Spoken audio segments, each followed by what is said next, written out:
I am Vicki Quakes-Ferris with the Empowerment Network, and at this time, I just want to remind you we are getting ready to get started in a few minutes, but before we do, you are certainly most welcome to go back for seconds for whatever we have left. And then also, I want to acknowledge our community partners that are here this morning. They took the time out to lug their supplies and information just so that they could be here for you, so you can take some things back with you and share that with others. So I want to get started and acknowledge Charles Drew with Ms. Christine, who is here this morning. Christine, let's give it up for Charles Drew. And as you know, they are an icon in the North Omaha community, but they serve everyone in the greater Omaha area. And so they have a number of programs and services that deal with health and looking at what is it that they can do to enhance the health and wellness of our community and individuals as well. We also have the UNO Nebraska Omaha that is here this morning. And so they have a number of things that they would like to share with you. So please make sure you stop by their table. It's good to have an educational institution that is here, just in case you have someone who is getting ready to graduate this year and looking at what higher education and post-secondary area place that they would like to go to. So stop by UNO's table. They have a great number of things that they can offer as well. And then we have Step Up Omaha, Ms. Jamie Kemp, who is here this morning, and that is Step Up is a not just summer employment, but now it's taking it to year-round program for employment, serving youth and young adults 14 to 21. Stop by Jamie's table because she can let you know kind of approximately when that application process will take place. Last year we had over 1,400 applicants. And so again, you don't want to miss the deadline. The worst thing that can happen is that you miss the deadline and you've got a youth that is looking for employment. So again, stop by Jamie's table, get that information about Step Up. It's an awesome, phenomenal employment program, partnering with the City of Omaha and several other institutions, United Way of the Midlands. So again, Ms. Jamie Kemp, you want to wave and let them know, okay.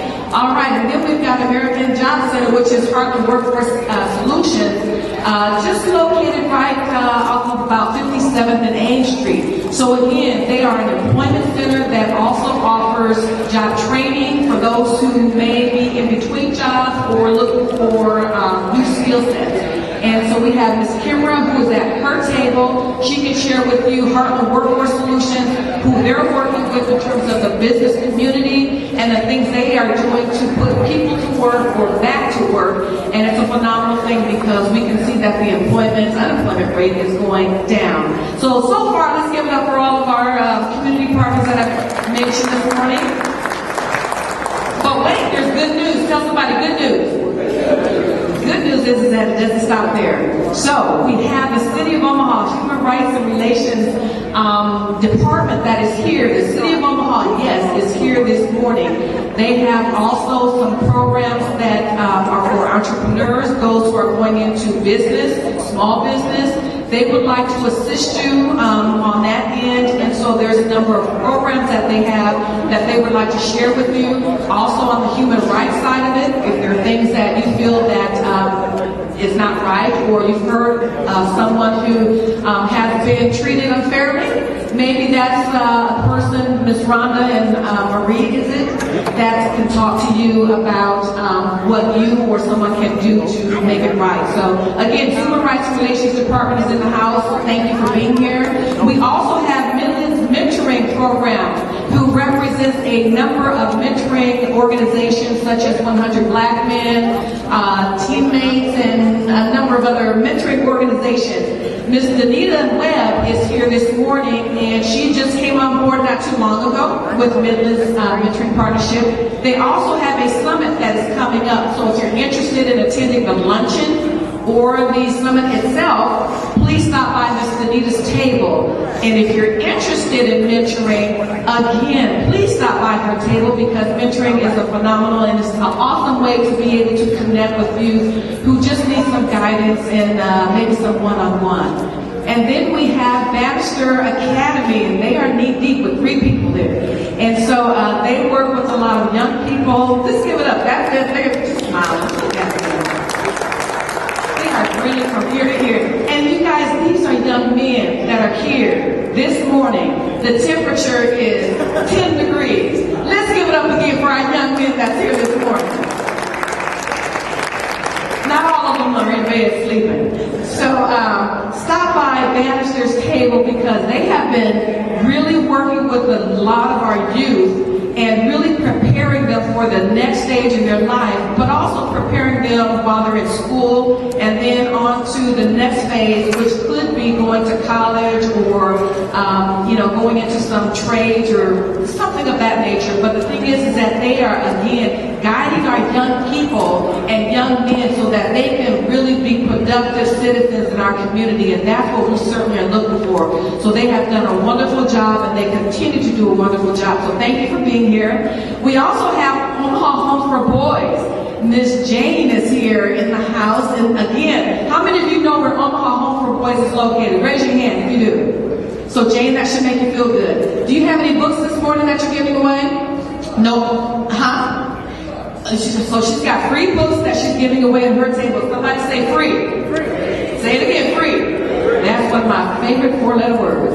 And so, again, stop by Miss Jane's table because they, again, work with young men who are, have some difficulties, some challenges that they are facing, but they also have a transitional program that they work with the individuals, young men and young women, so that they can teach them how to be adults, whether it's cleaning your home, doing your laundry, some of the things that we take for granted. Omaha Home for Boys does a wonderful job of preparing our youth for their next step in their life. They have a beautiful campus located off of 56th and Ames, and that is where our Omaha 360 meetings are held on Wednesdays, every Wednesday from 2 to 3. So again, Ms. Jane, thank you for being here.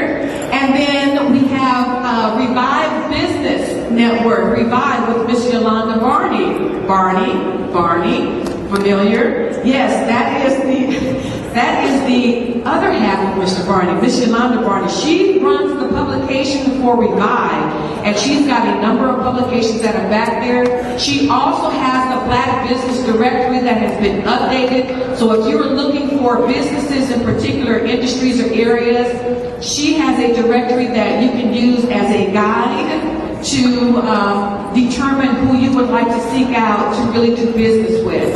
And this is the first of its kind that I know of that really has been kept up to date. So we'd like to thank Miss Yolanda for the work that she does with Revive Business publication. They also have, if you know of anyone, they also have a Revive Business Luncheon that is held every 4th Friday of the month at Family Housing between 11:30 and 1 p.m. So again, if you're interested in that luncheon, go see Miss Yolanda. Miss Yolanda, if you would just kind of wave your hand a little bit. There you go. And so please see her because Miss Yolanda and Willie are really into entrepreneurs and building up small businesses. And so again, we applaud the work that she is doing and keeping up that directory. Finally, we have Family Housing Advisory Services, and that is where the Empowerment Network is located. Somebody say, woo-hoo. That is where we have moved to, family housing. And so again, they work with individuals who are looking at maybe becoming homeowners. So before you can become a homeowner, you want to know, what does that involve? What does that entail? What more do I have to pay? What's the difference between renting and owning my own home? So they have a number of programs and services that they offer as well. So definitely please see Miss Tia. Miss Tia, if you can wave your hand back there. Again, we want you to take time out and visit and stop by each of the tables because they have a wealth of information that we would like for you to take with you and share that with someone else. So again, we've got hot coffee, we've got water, we've got orange juice, we've got bacon, we've got sausage, we've got eggs and hash browns and fruit. We've got it all. So everybody say, we got it all. We got it all. And you know what? This happens every second Saturday. So before I go any further, I'm going to have Mr. Barney come up. We're going to say, we're going to bless the entire community meeting. That's how we roll. And so again, let's go ahead and recognize Mr. Willie Barney, who is the president and facilitator of the Empowerment Network. Thank you. Good morning. Happy New Year, everyone. It's good to see you out, even on a freezing cold morning. Great to see you here this morning as we kick off 2018. There's a number of things that we want to go through this morning. We had a summary of our State of North Omaha State of African Americans back in December, which was right before the end of the year. And we now have the updated data all the way through the end of December, so we'll go through that very quickly. You also have the handout. You're the first ones to have the actual report for 2017. We're very honored in that we have the president of the city council, the chair of the county boards of commissioners, and the president of the OPS school board that are all here to help us kick off the year. So let's welcome Councilman Ben Gray, Commissioner Chris Rogers, and President Mark Snow. If you haven't seen the article in the paper today, we're not sure if it's the first time, but we believe it's the first time that the three largest public bodies in this area are led by African American men. Recognized by their colleagues as strong leaders representing the whole city. So that's a wonderful statement as we start 2018. With that, if you don't mind, for those that want to join in prayer, we'll join in prayer and then we'll go through some numbers. God, we just thank you for this day. We thank you for the blessings. We thank you for allowing people to come out safely on this day. We pray that you will lead, guide, and direct our discussions. We pray even now that 2018 will be our best year yet. We thank you for the blessings over many years of collaboration and working together. We pray for even greater things here for our community.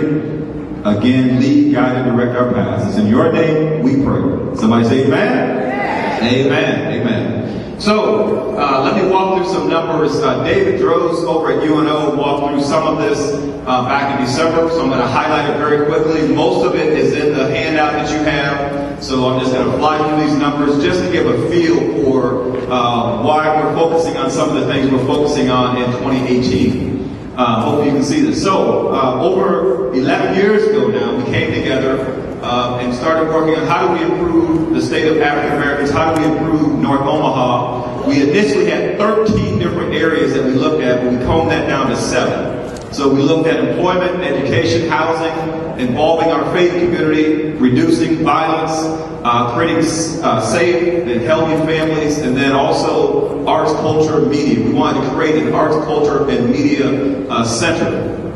Then in 2008, we had the Pew Center come in, a national group, and they looked at what we were doing and they said, this is what we see. When we look at thriving communities, this is what they have in place. And these are the goals that they have: improving graduation rates, reducing violent crime, decreasing unemployment, robust arts and culture district, entrepreneurship, regional transportation. And then we added also our covenant areas of home ownership, violence prevention, and then also working together. But that's kind of been the framework over the last 10 years that we've been working on. So, what are the outcomes? The first thing that David presented was on bachelor's degrees. We know that the high school graduation rate has gone up, but it's also very encouraging that the percent of African Americans with a bachelor's degree has gone up. We were below the national average. We are now above the national average at 22.5% of African Americans have a bachelor's degree in the Omaha MSA. This is what it looks like when we compare ourselves against the rest of the country. So in Omaha, it's 22.5%. The national average is 20%. So we've gone from below to above the national average on bachelor's degrees. There's still a gap. And one of the things as I go through the data, there's a lot of progress, but there's also still gaps that need to be addressed. And that is the gap. 22.5% of African Americans have a bachelor's degree, 37% are white, 13% are Hispanic. One of our top priorities, because the community said we must address unemployment, job creation, connecting people with jobs. This is the one that I'm most excited about. 17.2% was the high during the recession. for the first time through this data that's been gathered through UNO and American Community Survey census data, the unemployment rate is 8.9% for African Americans. The first time that it's been consistently under 10%. Still too high, but it's the first time that it's been at that level. This is another piece across how we compare against the United States. Again, at one point we were above the national average at 17.2%. Actually, at one point it was 20.7% unemployment rate. And now we're below the national average at 8.9. This is over a 5-year trend line. One of the most significant things that David presented is a lot of the work we've done collectively has been focused on youth employment, young adults. There's been a 45% decrease in the unemployment rate for young people, 36% reduction for 20 to 24, and a 30% reduction for those 25 to 54 as far as reducing unemployment. So each of those age groups is seeing a reduction. Now, this is, again, so there's progress, but there's still a gap. So the 5-year average for African Americans is 8.9% unemployment. For non-Hispanic white, it's 3.7%. So there's still a tremendous gap and a lot of work to be done, but we are moving in the right direction. Everybody hear me okay? Yeah. All right, I'm going to try to fly through this pretty quick. One of the other questions that comes up is, okay, we see the unemployment rate going down. What's happened to the labor force participation rate? Are people staying in the workforce? There's been a slight change, but it's about a 3-point change as far as percent of African Americans that are in the labor force. Everybody with me on that? The next piece is how do we compare across the country? This is something that was quite staggering that David showed me, is that Omaha has one of the highest percentages of African Americans that are in the labor force. 67% of African Americans are in the labor force in Omaha versus the average across the country of 62%. So these are people that are working, in some cases, 2 or 3 jobs, and we'll see the poverty rate here in a second. So it's not people sitting at home waiting on a check. These are people out working, in some cases still in poverty. Home ownership is a huge area, so if you want to make a note of areas that need major improvement, this is happening across the country, but Omaha has one of the lowest rates when it comes to African American home ownership. And it has declined since we were making progress, but then it's been declining since then. This is how it compares across race. Another big area of focus and moving forward is not only building new homes, but how do we increase the home ownership rate? Because that, as we talk about building wealth and passing wealth to the next generation, this is 37% of wealth is home ownership. Poverty. Very, very difficult to move the dial on poverty, but we do see finally after, actually the World Herald report a few years ago said it was 40%. This picks up in 2009 at 33.8%. It has been on the decline, but still way too high, but it is declining. This is what it looks like by race.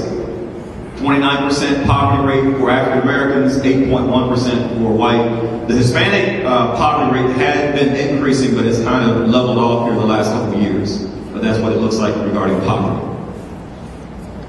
This is another piece that David and I work on and talk about. The percentages are one thing, but what are the numbers? And this is kind of staggering to some people because anytime you watch television, they talk about poverty, they normally show a black face. But typically, if you look at the actual number of people that are in poverty, in the Omaha MSA, there are 55,000 whites that are in poverty versus 19,000, almost 20,000 African Americans. So the poverty is throughout and it's across all races. Everybody hear me on that? Okay, so I'm going to flip through real quick. This is the family poverty rate. The previous one was individual poverty rate, but this gives you an idea from 31% down to 25%. So it's moving in the right direction. We just want to pick up the pace, accelerate the pace, and finish the job that we started. Let's skip forward.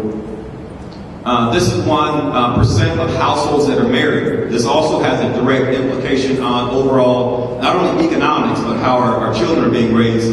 23% of African American families are in a married household versus 51% for non-Hispanic white. This is a note that David wanted to make sure we realize. We're still digging into what is causing this, but there's been a pretty measurable increase in the percent of African Americans that are living alone. And so we don't know if that's seniors that are now living on their own, but that's a pretty measurable increase over the last few years with more people living by themselves. Income is moving in the right direction after a decrease. As always, there's still a gap. The average household income for African Americans is $30,000. The average income for white in Omaha is 64, almost 65,000. A huge gap that still exists. Another very positive sign that we reported last year, the number of black-owned businesses has doubled. This is based on economic conditions, a report from the census. In 2007, there were 1,700, and in 2012, there were 3,300. The next report will come out, I believe, this year. Last piece that I want to hit on very quickly, and I'll take a few questions. No, you can't see this. But this is one of the slides that David wanted to make sure we hit on. When we started this process years ago, African American unemployment was ranked the 82nd worst in the country.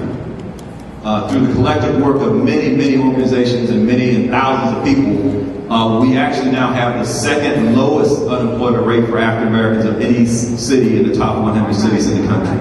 So we've gone from 82 to 2, actually tied for number 1. And 8.9% is a major move from 20%, but we obviously 8.9% is still too high, so we still have a lot of work. The other thing that's very apparent is the wage gap is still a major issue. So we have more people graduating from college, we have more people working, yet there's a $5 per hour wage gap between people of color in Omaha and the white community. So career advancement, career promotions, increasing wages is still a major focus as we move forward into 2018. Let me stop there. There's additional data in your booklet that you have, the next level piece that goes into some of the North Omaha specific data, and you can have that. We'll be talking about that, using that information as we go forward. You also have the scorecard. A few years ago, many of you might remember, we worked together to design some goals over the next 10 years. So we're 3 years into that plan, and you can see exactly when we say our goal is to connect 5,000 people in North Omaha to employment, living wage employment. Breaking that down to 500 per year is our goal. And you can see that in, for example, on this sheet, last year we were able to measurably connect 412 people to living wage employment through the Urban League, Department of Workforce Solutions, and some other partners. So each one of these goals is not just a number on paper, it's not just this big lofty thing. Every year we get the reports from these various organizations as to where are we, how are we doing, where are we strong, where are we weak, what do we need to do to readjust our strategy. So we want to make sure you have the report and then also the timeline as far as the goals that we're trying to work on together. With that, I've gone through the data really quickly, but questions, comments, observations from that first part that we've gone through. Elijah, okay. Elijah? What's the data on the decrease in population, particularly among youth, in the last 10 years? Say it again. The data on the decrease in population in Omaha, particularly of the youth, in the last 10 years? Omaha as a whole or North Omaha? North Omaha. Well, more specifically, African Americans. Here's the data based on American Community Survey. This is more percentage, and we can get you the exact numbers, Elijah. In 2000, in the North Omaha, and what we use for North Omaha for this data is 68111, 68110, and 68104. Those are the zip codes that we pull everything for. In 2000, the percent of that population that was black was 46.9%. That number is now, as of the most recent American Community Survey, 42%. The percent that was white was 45%, and it's now 39.5%. Everybody follow me on it? This non-Hispanic Asian has gone from 0.7% to 5%. And then Hispanic has gone from 3.7% to 8.4%. That's in those 3 zip codes that I just mentioned. All right. Any other questions? Observations? Yes.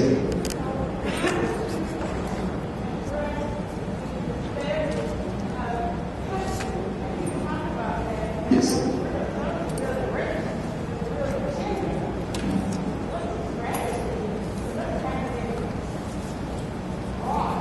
Good. Everybody hear the question? I'll repeat it. The question was, how do you get at this wage gap? And the study, for those that haven't seen it, take a look at the Heartland 2050 study, and they're in the process of re-updating it. But they're the ones, we knew it, but they documented the $5 wage gap. And as you mentioned, it's not only by race, it's also by gender. And so the Women's Fund has been bringing this issue up for years on the gender side. And now, for us, one of the strategies we have, if you came to the leadership conference back in September, we introduced for the first time a racial diversity scorecard. And so we have now 10 large organizations in Omaha that have agreed to look at their scorecard. So they'll know how many African Americans or people of race they have at every level of their organization, including their boards. And then we're developing strategies together. How are you moving people through the pathway, through the pipeline? So that when you come back next year, and we'll have those businesses report, and our goal is to have as many as possible take that assessment and come back and report their numbers, because they see it just like we see it. But that's what our intentional strategy will be. Plus, I know there's been movements to increase the minimum wage and increase others. But if there is definitely a wage gap by race and by gender that must be addressed. Our piece on the racial ethnic piece, we focus on the racial diversity scorecard. And we'll be staffing up. You'll hear more about it in February, but that will be one of our top areas of focus for 2018. Thank you, David. Another question or comment or about the data? Any questions about the data? Anything else that you'd like to see in the data that you don't have, maybe? Everybody's okay? All right. All right, it is exactly 10 o'clock, and I promised our elected officials that we would get them up as soon as possible. I want to, again, any questions on that? You have the scorecard, you have the annual report, and then we'll go through some additional strategies here in a second and get your additional input. But with that, I'd like to bring up Commissioner Chris Rogers. He is going to give us what are some of the highlights from 2017 for the county and what are the top 3 priorities that he sees from a county perspective for 2018. Let's give an Omaha welcome to Chris Rogers. Good morning. Good morning. Real brief, and I want to thank Willie, and I'm going to ask your grace before I leave here. So most of you all have been in this situation. This is a Saturday in January, and I got 6 basketball games to go to my kids. So that out of here, you know where I'm going. This is not, I'm going to say, so much the board's confirmed items, but this is where the vibe always goes. And as the year informs, different things pop up. So these are probably the top 2 or 3 things as they come to war. Let me talk adult corrections, because if you don't know, probably about 95% of the county's budget sometimes deals in that area. 35% of the county's budget deals just with the county jail. So if you had to make a comparison, the county jail is the Department of Defense in the United States government for a lot of money. That number 1 issue is going to be mental health in jails. That's been the issue for a couple of years. That started off where it was a percentage that we saw going down. Probably about 50% of the population has some type of diagnosed mental illness. That's putting us in the health business to some degree. And over the last 4 years, we've made some steps. The first step we made this year is we added a significant amount of social workers to try to make these soft handoffs and connections when individuals leave. What, I don't mean it's derogatory, but it's a term that helps us get a grip on it, is we call frequent flyers. From the numbers and the data that we get, there are a certain amount of individuals that are frequently rotating through the system because of mental health and actually some homeless issues. So I would love that's number 1. The second one in the field of adult corrections, which is probably one of mine that I want to kind of dig in a little bit, is what I'm calling pretrial justice. of the about 1,100 to 1,200 people that's in the jail every day, probably about 800 or so are in there on what they call pretrial. Some are dangerous, some are not. The pretrial issue is one because people are sitting in there because they can't pay bail. We're not a state that has bail bonds, but if your bail is set and you're not correct, you may sit in jail for a couple of days. You're sitting there because you don't have the financial resources to bail yourself out, which triggers into a couple of functions. If you don't have the finance, then you sit there, likely you can't go to work. You can't go to work, your job's in jeopardy. Your job's in jeopardy, it's a whole cycle that goes down there. So this is not just an issue here, it's an issue of the country. This is the latest issue that's kind of rising up in the criminal justice world. Third, juvenile justice will always have its place, but for the last years, we've been involved in some reform. We got some of the low-hanging fruit, but one of the sore subjects that stuck out, and we will probably go home in stronger this year with all the political will coming around it, is the disproportionate minority contact that's happening with juveniles. We had a federal grant that was successfully obtained. So, matter of fact, next Monday, not this Monday, coming up, but the Monday after that, with a lot of hard work from a DMC committee that we put together as part of the process, we're going to hire for what the county has its first DMC coordinator. That person's sole job is going to be leading to the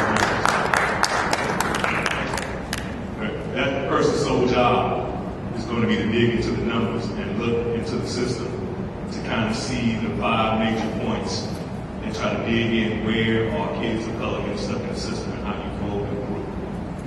That person will report directly to the chief administrative officer, who's really treated to the board.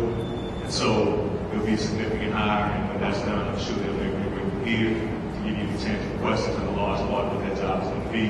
It's going to be trying to connect with the community to go from there. The last point is you probably hear it discussed.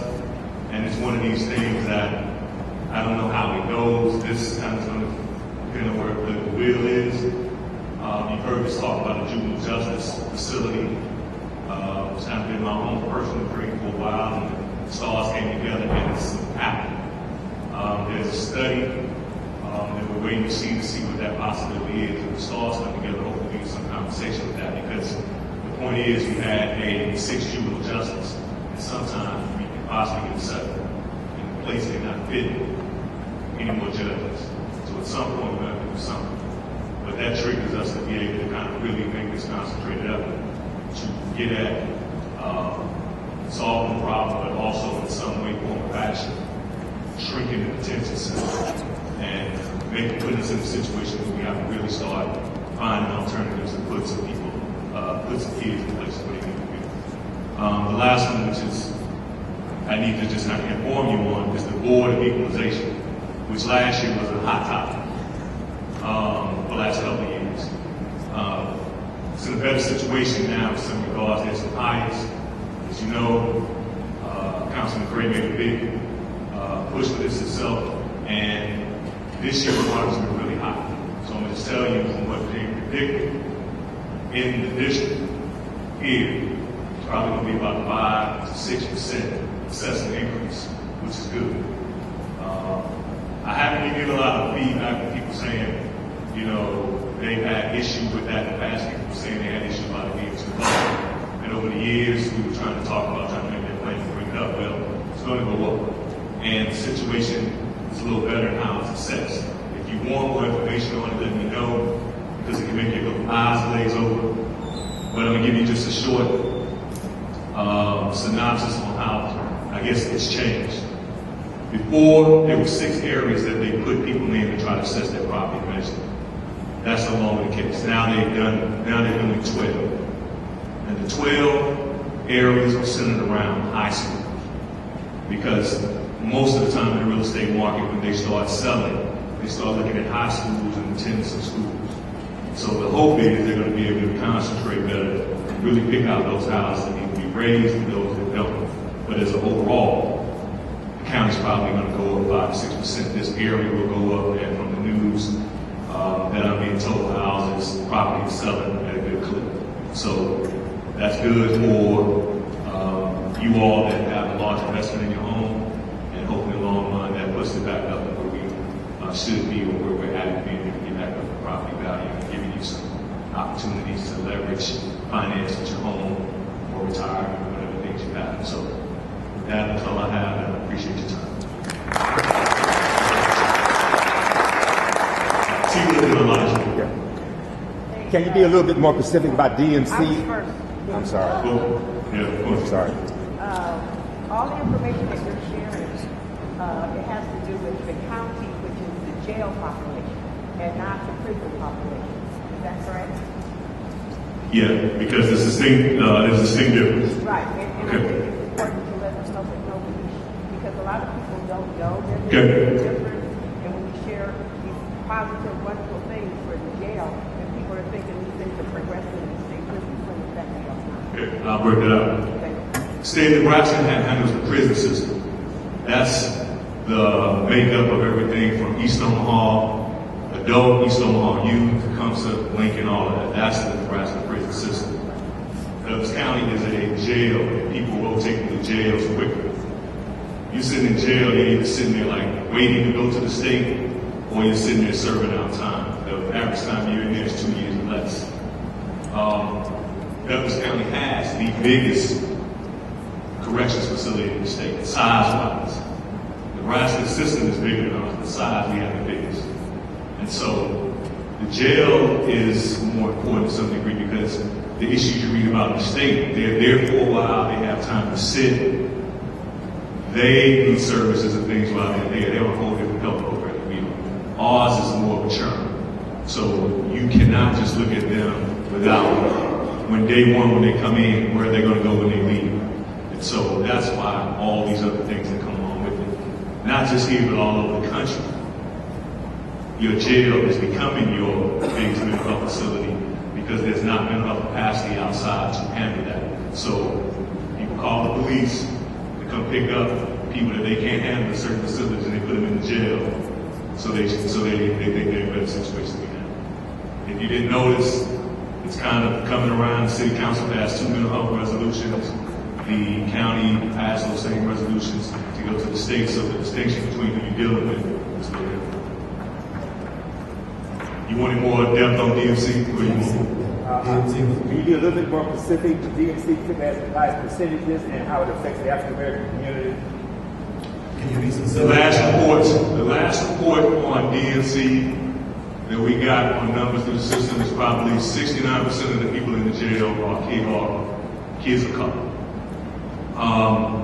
That's been a pretty sticky number because the number in there of juveniles is probably about, it ranges between 60 and 80. There's a lot of reasons for that, and I think one of them that we can try to pull out a need to is there's a term called case processing.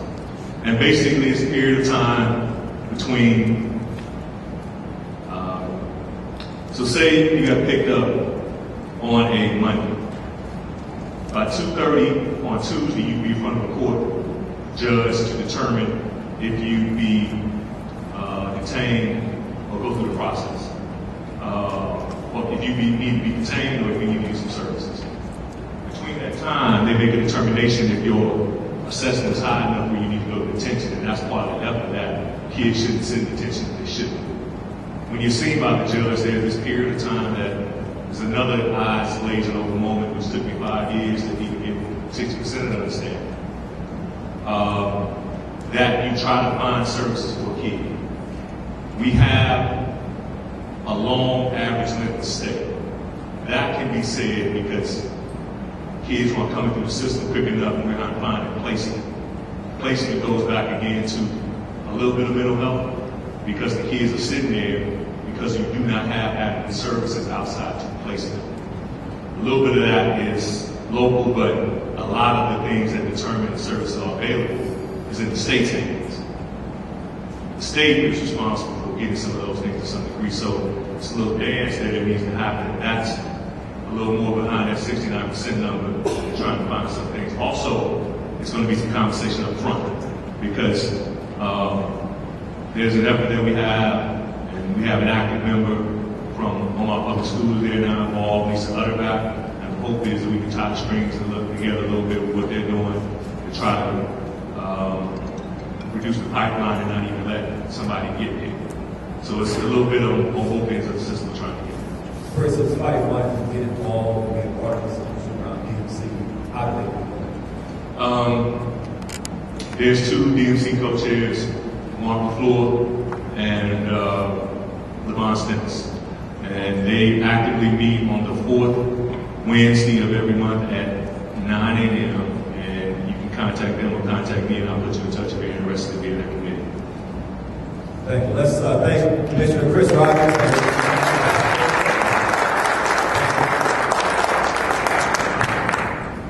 All right, we want to keep it going. We want to welcome City Council President Ben Gray. Let's welcome him up, and he'll give us an update on where things are headed with the city and his top 3 priorities.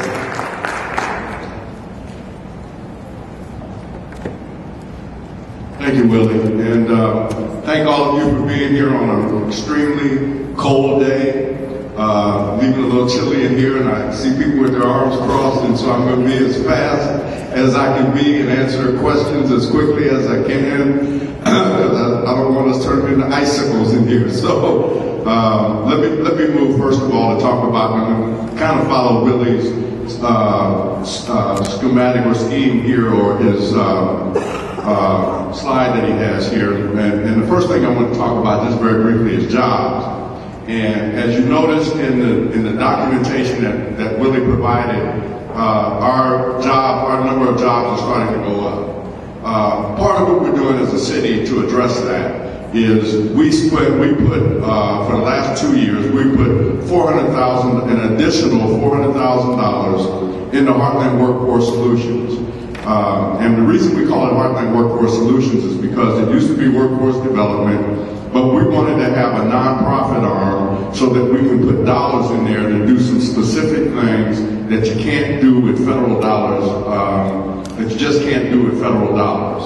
So with that, we put an additional almost $500,000 into a program to address specifically generational unemployment. People who have been unemployed and their families have been unemployed for a significant period of time as well. Sometimes it's generational, 2 or 3 generations that have been unemployed.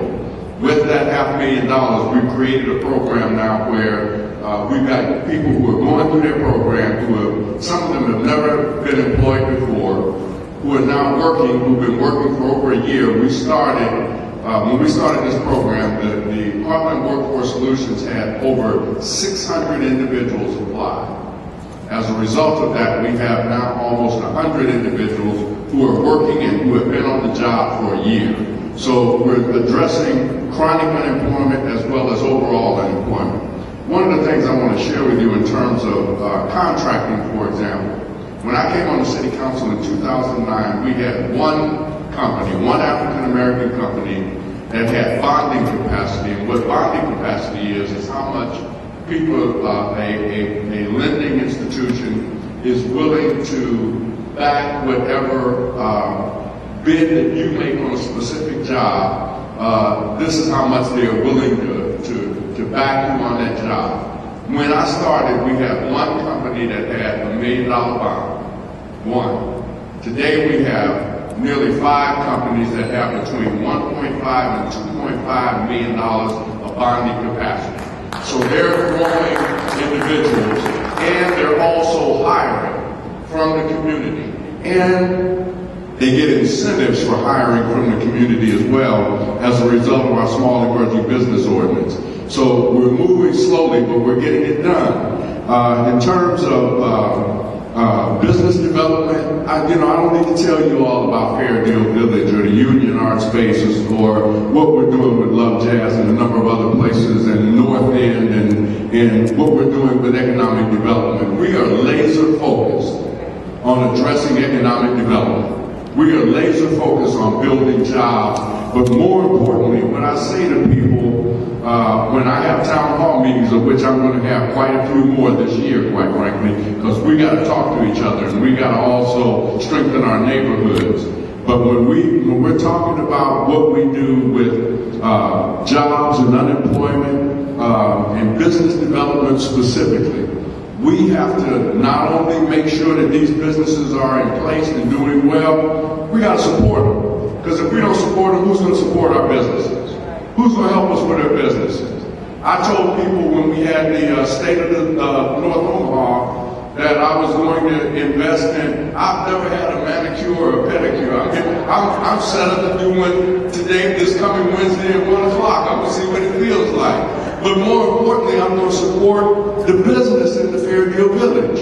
The other thing that I do, they don't have in the grocery store, they have some things that I purchase, but most of the time they don't. But what I do, what I've been doing, and I've gotten a number of other people to do it as well, and hopefully some of you in the room will do the same thing. I go to the grocery store next to Fairview Village, I'll spend somewhere between $30 and $50 worth, and I will buy nothing but non-perishable foods.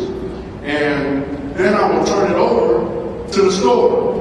And we've got a young man, Jamie Anders, Kemp's son, is now when we go spend money and we leave those goods there. We have a young man now who started his own business, picking up the goods that I and others spend at that store and take them to the elderly that live next door in the Fairview Village area. So there are ways that we can be supportive of each other and continue to build our businesses. I look good every Sunday, and every Tuesday when I'm at a city council meeting. I look good because I go visit Don every so often and buy me a new suit from him. So, we got to support our businesses. If we don't support them, it's not going to get done.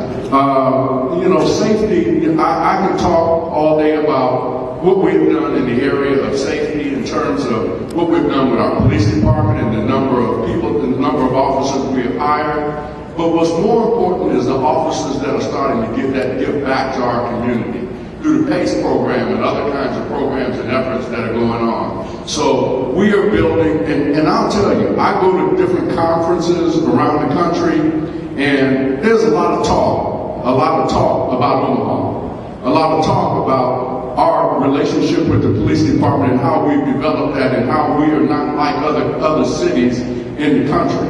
We talk, I was amazed to go listen to one of our conversations, and they talked about homeless veterans and what we're doing with homeless veterans around the country. It's one of the top 3 cities that have done the most with homeless vets and making sure that they got a place to stay and a place to live and help to support them through health and other services is Omaha, Nebraska. We were on a slide that says Omaha is one of the top 3 places. I didn't even know that as the president of the city council. I said, oh, really? So, there are a number of things that we're doing that's moving the needle forward. We addressed abandoned property. We've addressed that. We have gotten at least 3 slumlords now, major slumlords. We have put the pressure on them now, and they are either looking for ways to get out of the business or they're looking for ways to comply. Because they owe the city a lot of money, because we told them, if you're not going to do this, it's going to cost you $500 every 90 days. And we got people now that have bills that they owe the city that relate to about $5,000 or $6,000, and we're holding that, and we're making these slum landlords either fix up their property or get out of the business. We're going to keep putting pressure on them. Let me just talk very briefly about where I think we have to go in 2018. I told Willie that we got a number of things that we're looking at, to be honest with you, and these are big things. There's talk now about expanding the North Freeway to get to 680. And part of the reason for doing that is to get truck traffic off of 16th Street, 24th Street, 30th Street, and keeping them down from the NoDo area down there, finding a place for a better truck route. And there will be minimal displacement, because that was one of the arguments that I raised. We're not going to move a lot of people if we decide to do this. The other thing that we're talking about that is starting to have serious conversation, and it's a point that I continue to raise, we have to open up 16th Street again. Now, what we do with the DoubleTree, quite frankly, I don't care. But the fact of the matter is that the reason it was built was to cut off downtown and to cut off North Omaha, specifically black people. So what happens to it doesn't mean a thing to me. But we need to open up 16th Street again. So discussions are starting to happen about that. For me, the biggest thing that I want to do this year is have a number of more town hall meetings.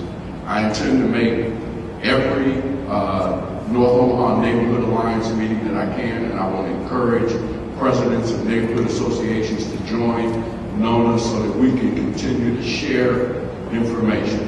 The last thing that I will say is this. When I have no Facebook page. I'm not real good at it yet, but I got one.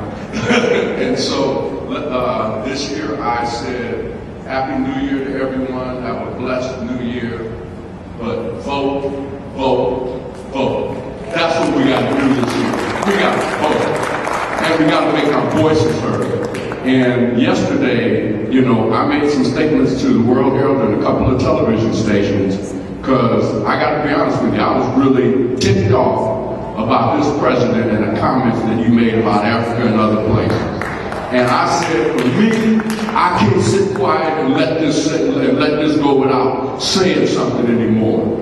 And so what I did was, when I made the comments, I didn't put it on the president because he's a nitwit and you can't get anything through his head anyway. I'm just being honest with you all.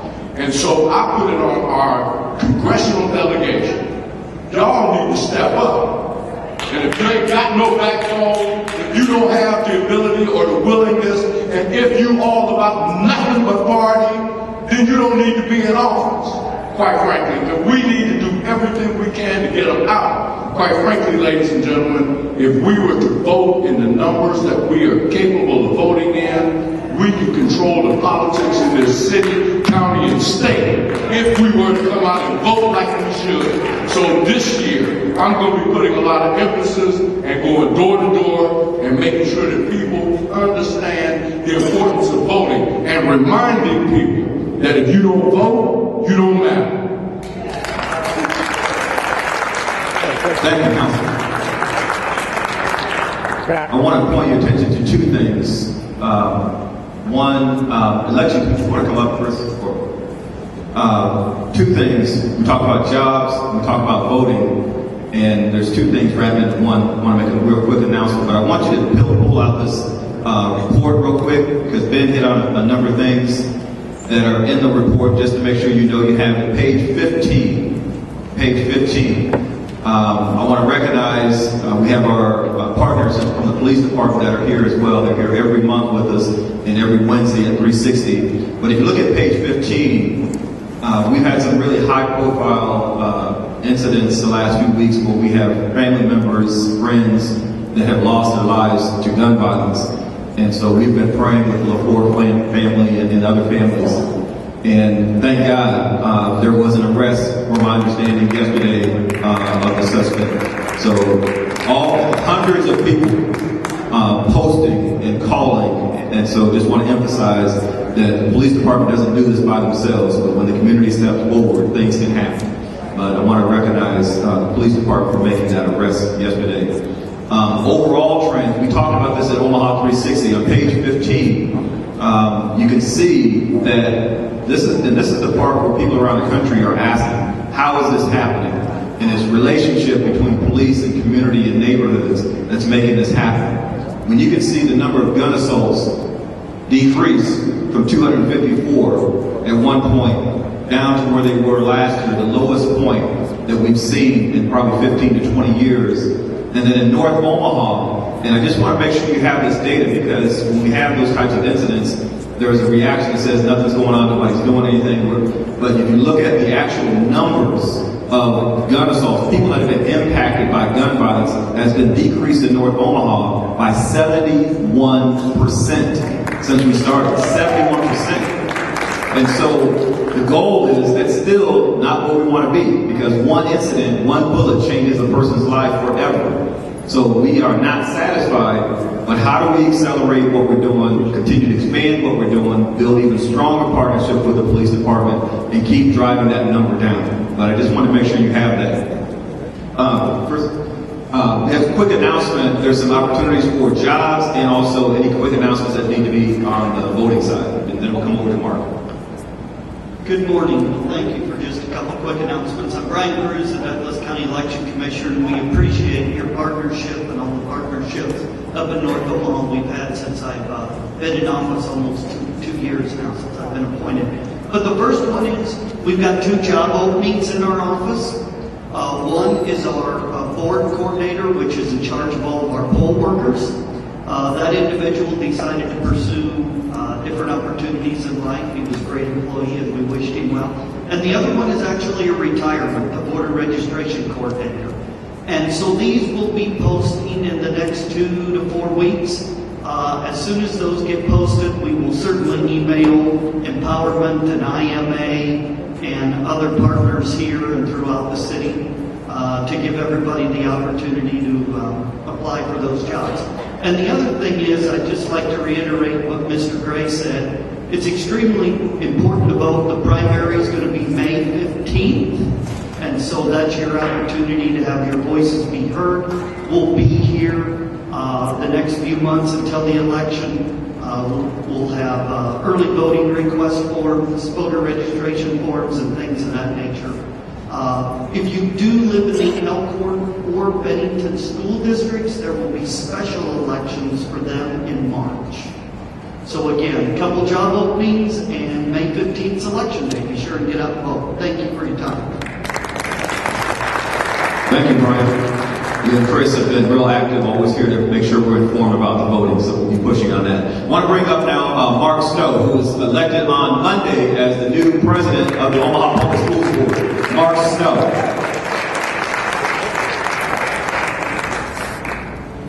Thank you, Willie. My name is Mark Snow. I'm Omaha Public School Board member, Sub-District 2. This is my district that I represent. One of the things I'll go through the highlights real quick for 2017. As you guys probably remember, in 2016-17 school year, we had a staffing shortfall in OPS for bus drivers, and it was, in essence, we had probably about 100 routes that weren't covered. So this school year, we changed a lot of things, just with communication. Actually, there's also one number you can call about any bus issue with OPS. And still today, on the first day of school, 90% of the buses were on time. And that's working with people in the community, as well as the Omaha Public Schools Communications Department, expanding our communication services to families.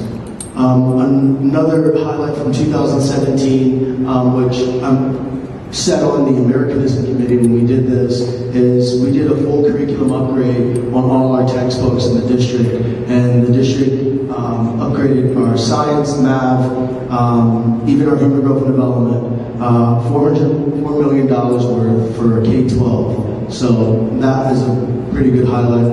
And then also Druid Hill. I'm sure you guys have read in the news and seen Druid Hill is still, it was a turnaround school in Omaha Public Schools. And Mr. Evans created these REACH schools.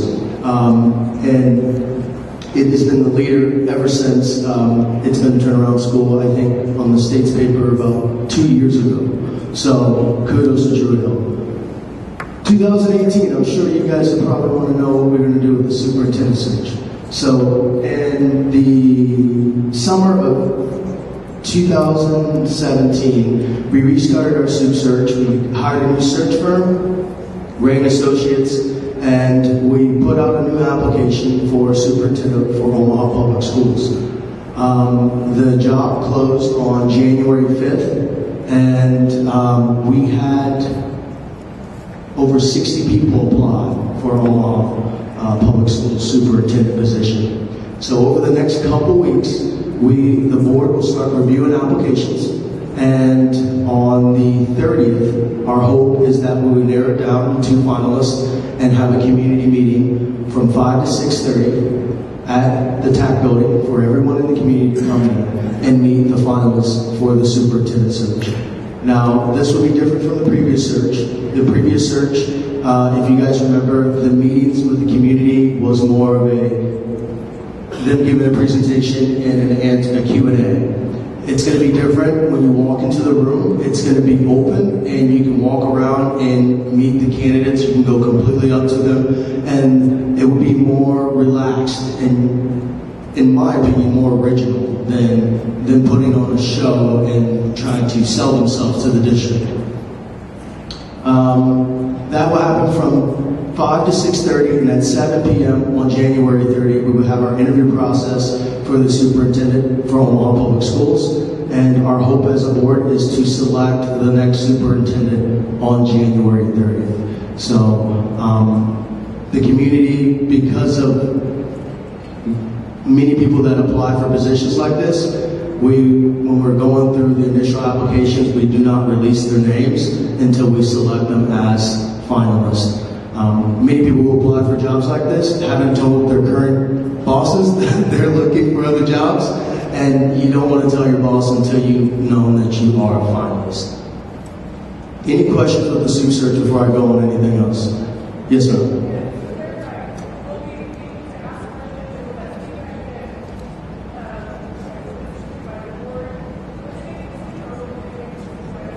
So let me go back. So January 20, I believe it's 22nd, it's a Monday, is that correct?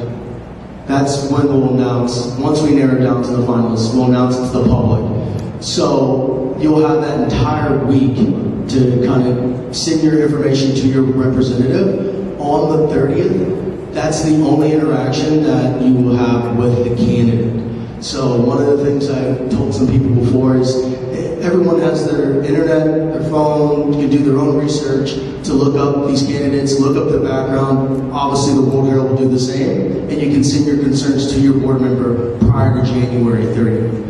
One of the things we wanted to avoid from the previous search is after we did community interviews, it was 2 whole weeks before we selected or decided if we wanted to keep the 3 candidates that applied, and I'm sure you know how that went. It went completely south. So to answer your question, you will be able to have about an hour before the board interviews to kind of send your information if your interaction with that candidate, if there's something you want to tell your representative.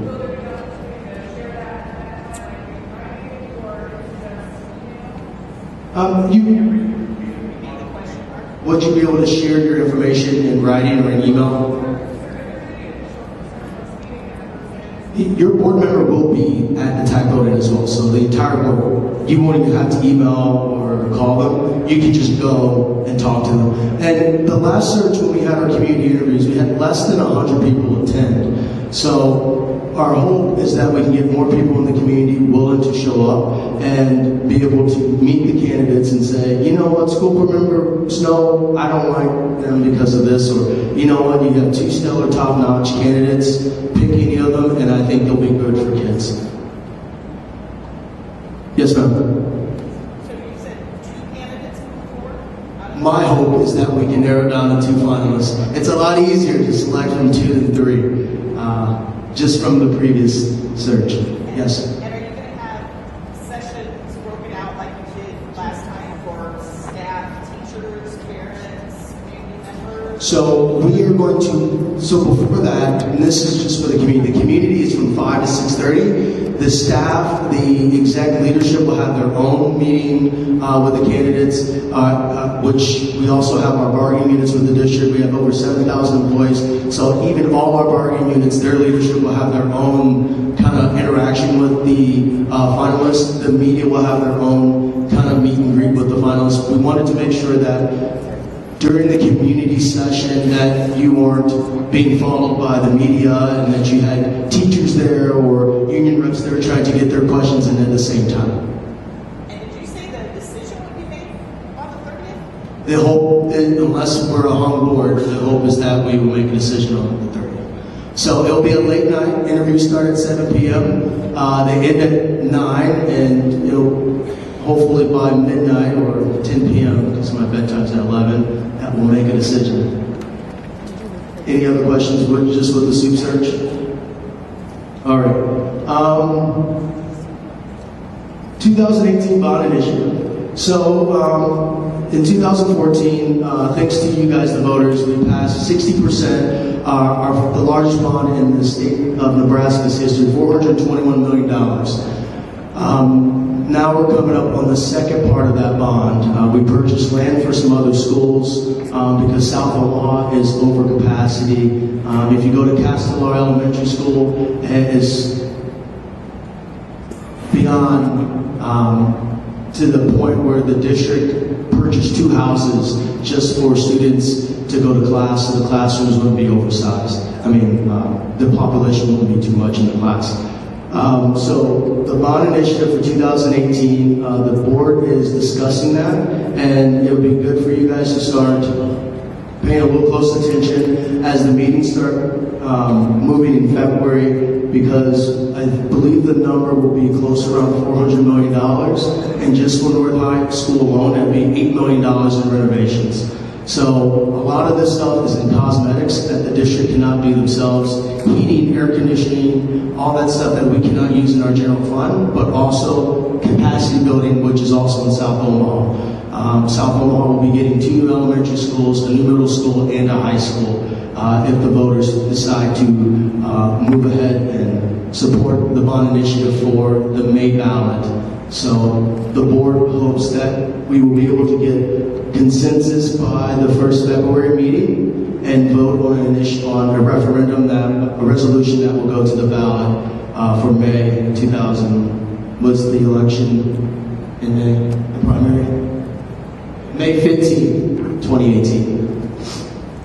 The Budget Advisory Committee is another thing that is going to be a hot topic for the board and the community. I don't know if you guys have paid attention over the last couple of years, but we have a shortfall in our pension fund, and the legislature is going to require our district to make our ARP payment higher than usual.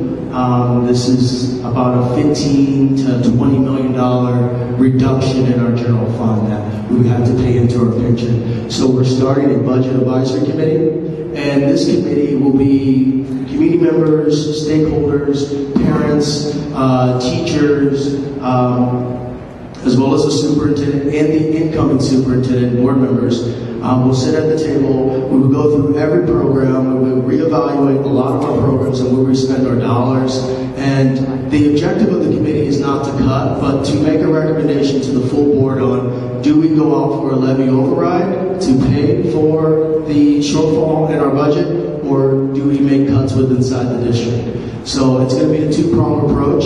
We're also working with some senators in Lincoln, Senator Tony Vargas, to try to find ways so we do not have to make significant cuts in the school year of 18-19. So, yes, sir. Why is the state involved in mandating that you fix your pension fund? So that's a good thing. Why is the state involved in mandating? Why is the state involved in you addressing your pension shortfall? That's a great question. So when our OSER's our retirement committee, the board decided to remove all investments to the Nebraska Investment Council in Lincoln. So before 2016, all the investment decisions for the retirement were done by the OSER's board. It's a board made up of teachers, retired teachers, and community people for the retirement. We decided to move all that to the Nebraska Investment Council in Lincoln. However, they did not want to take the district's unfunded liability, the $400 million that was underfunded. So right now we're probably about 70%, a little bit 60 to 70% funded, and the state has required, because they do not want the liability if the district cannot pay, that they want the district to make full ARP payments. That's a great question. I mean, most states across this nation, Connecticut, they're 30% funded. No pension fund is 100% funded. However, Omaha Public Schools is being required over the next 30 years to be 100% funded. So we'll eventually get there, but right now there is a bill, Holtzman's bill. I think it's an attachment to take $20 million from Omaha Public Schools to automatically go into the ARP payment. So there's a perception in Lincoln that OPS doesn't pay their bills on time, which is false. Yeah, but can I ask a follow-up. Yes, sir. When you take that $20 million, who's it going to affect? It's going to affect our black and brown kids, and it's a true statement. And one of the things that we as a community have to do is stick together and understand what is coming down the pipeline, agenda-wise for, in my opinion, I would say charter schools, because it's going to affect our most vulnerable students. Now, the board can make a decision to do a levy override, but it's up to you, the taxpayers, if you would like to support that as well. Yes, sir. What is the relationship, if any, between early childhood education and Omaha Public School System? Relationship between early childhood and public school system. In regards to the relationship? If any? Between the educare centers? Yes. So the district has always had a belief that every kid should be offered early childhood, and with working with the educare centers, each new facility being built, as those educare centers come on, the district expands the capacity. If you guys are familiar with the new Howard Kennedy project at the Highlander, they will be building another educare over there as well. Is OPS directly responsible for that, or are they a supportive mechanism? OPS is not directly responsible for that. It is a community initiative that comes to the board in the district, and the district supports it. So your relationship is only a supportive mechanism?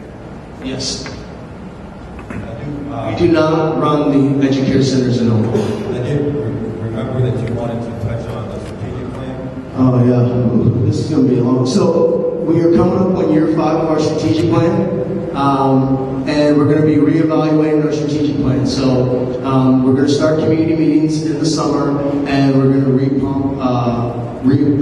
beef up our strategic plan, find out where we were successful, where we weren't successful in the district, and the hope is with the new superintendent, have the board direct him or her with a new strategic plan for the next 5 years.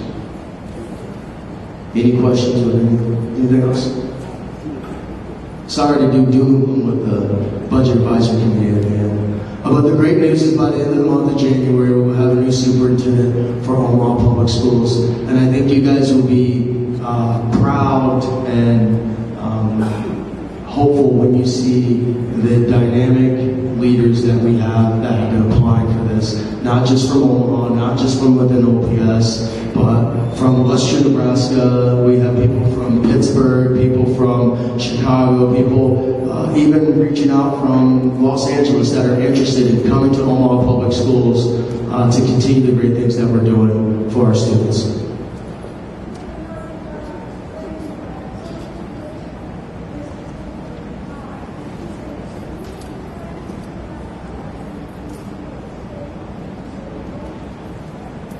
So the board ultimately approves all investments of the OSER's retirement committee. We just the board wanted to make sure that we're not experts in investment, but the state has a chief investment officer, so it was a lot easier for the board just to move all the investments made. The school board. So the OSER's board makes recommendations to the school board, and the school board approves those recommendations from the OSER board.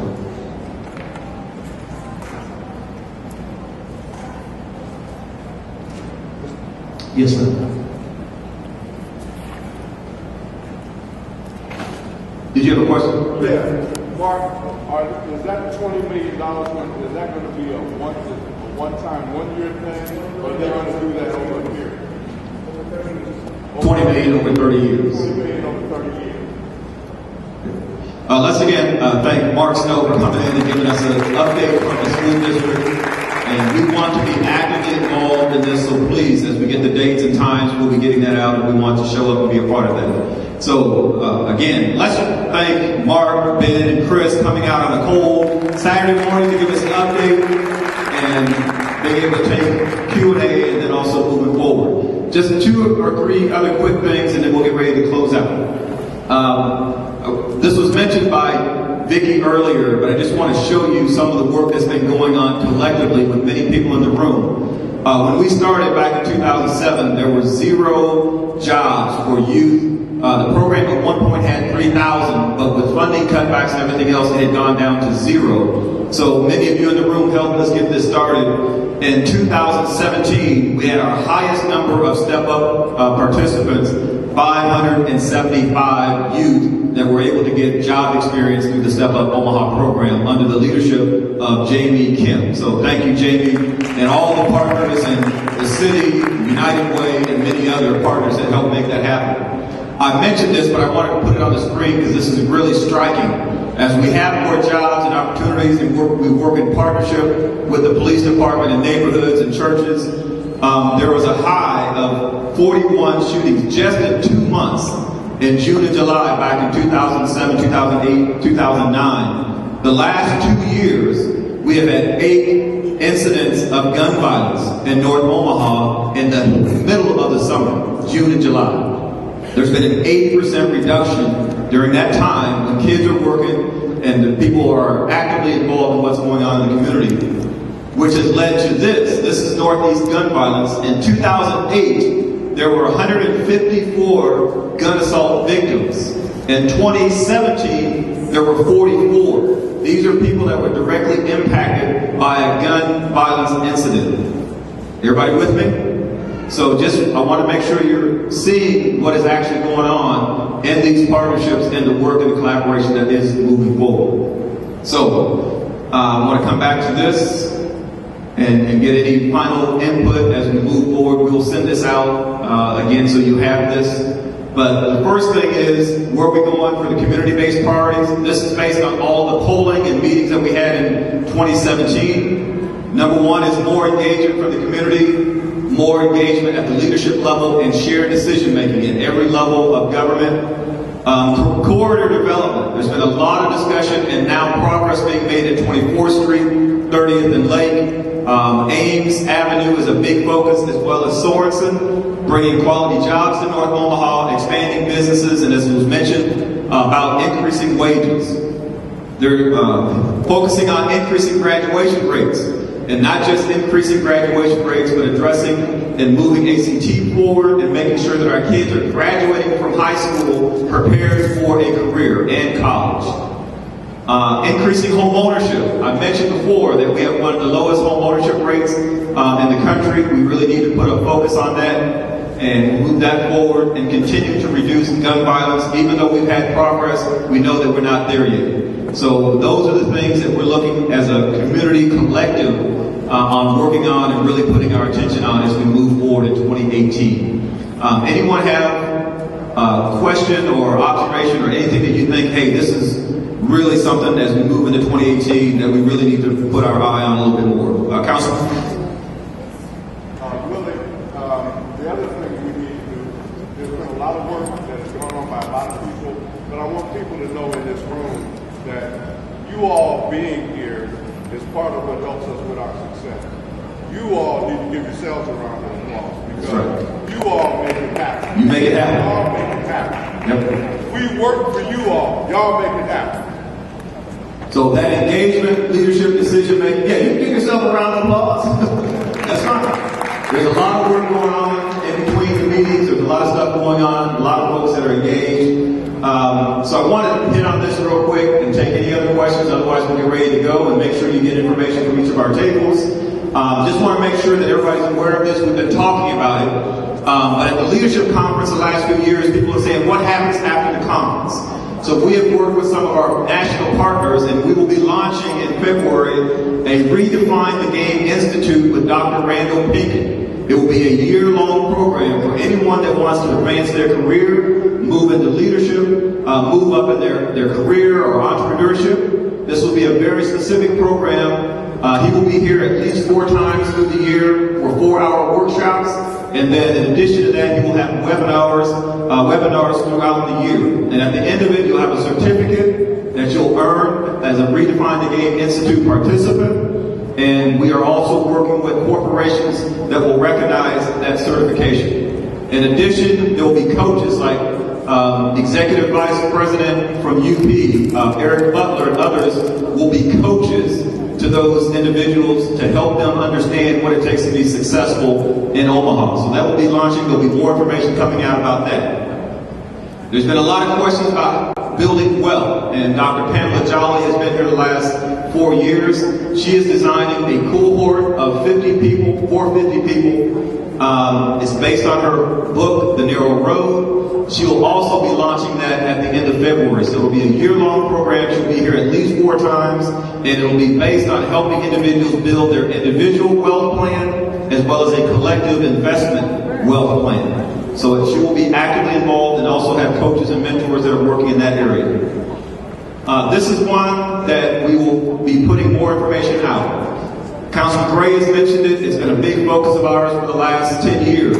How do we build and grow black-owned businesses? So we will formally launch a black business campaign. The first part of it was getting the guide established. We'll be adding more businesses to that. And we have a Facebook page. We'll be working on social media. But those that are interested in, and we want to push this, supporting black-owned businesses and growing the economy that way. In addition, we will focus on our Shop North Omaha, so we'll be, in addition to our Black Business Guide, we also have the North Omaha Community Guide, and we've identified those North Omaha businesses, so we want to make sure that we are supporting all businesses of all races and ethnicities in North Omaha as well. So those are the major campaigns that we'll be pushing and working on collectively for 2018, in addition to the other strategies that were just mentioned. So any questions or observations before we get ready to close out? Any questions from anyone on what we talked about this morning? Everybody's good? All right, just want to push this again. We will send out an email next week to emphasize the Black Business Campaign and the Shop North Omaha campaign. We encourage you to get involved. We encourage you to please go to the tables, get information from our partners, share that with other people in the community. And also, Monday is MLK Jr. Holiday celebration. We are hosting, in addition to going to the IMA luncheon and other events that are going on, we want to encourage you to go and be a part of activities. We are hosting a movie with Exarban at 2:30 on Monday. It's a free movie. We're going to be showing Selma. So if you're available and don't have anything to do that afternoon, come out to Exarban Cinema and watch Selma with a group of folks in the community. Otherwise, I want to pause for a moment. I think this may have been announced, but we have a new captain in the Northeast Precinct. I want to give him a moment to introduce himself.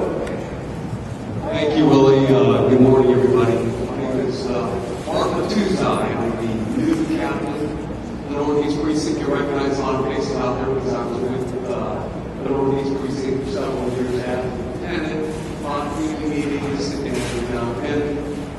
Willie bring up some great points about relationships with the community. And I think for the most part we've done a pretty good job. There's always room for improvement. I see Teal right here.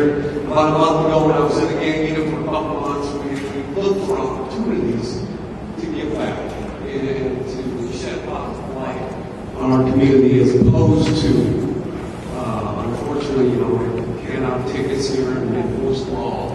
And unfortunately, we get bad rap for that.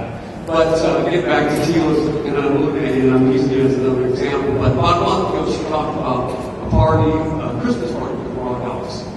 Kids there. And so it was the grand opening of the building, Passion in Action. And so I got with another bike partner, and he was able to put together a dozen bikes. I got a couple bikes of my own, and we brought them down there, and what a great experience for those kids. And that's just an example. Every child got a bike and a Christmas present. Every child got a bike. Small things that we do, and I can give you so many different examples that we don't hear about. I remember I was just thinking about this on the way to drive in here. I remember a couple of years ago we had a young lady who's a single mother. She had 4 kids, and they get remotes. And all of the Christmas presents, right around Christmas time, all the Christmas presents were taken, and they were in, etc.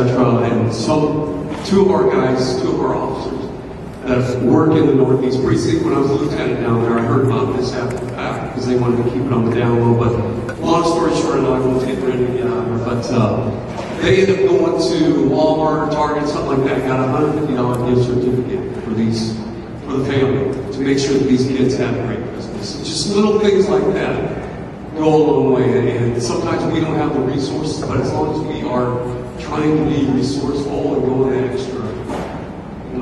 that extra mile, it goes a long way, especially when you wear this uniform and you make such an impact on the community. But real quick, I've been down here for probably 15 out of my 25 years that I've been with the Omaha Police Department. Very proud, and I embrace the fact that I do work in Northeast Omaha. So that's about it. I appreciate everyone today.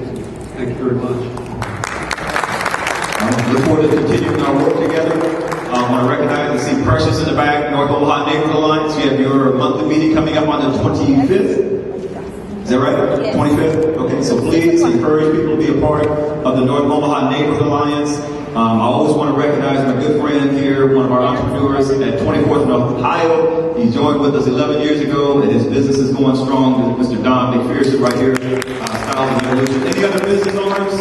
Any other business owners? Otherwise, we'll get ready to close out. Please, please, please, grab information from our partners. We want to spread this around and encourage somebody to come out and be a part of next month's meeting. We honor Dr. King, his work, his legacy, and we encourage you to be a part of the movement that's happening here in Omaha. With that, if you don't mind, we'll close out in prayer. Also want to thank the Empowerment Network team that puts this on. This is a major event every single month, so I want to thank Vicki, Jamie, and Ashe for coordinating all the activities that we do. Thank you all.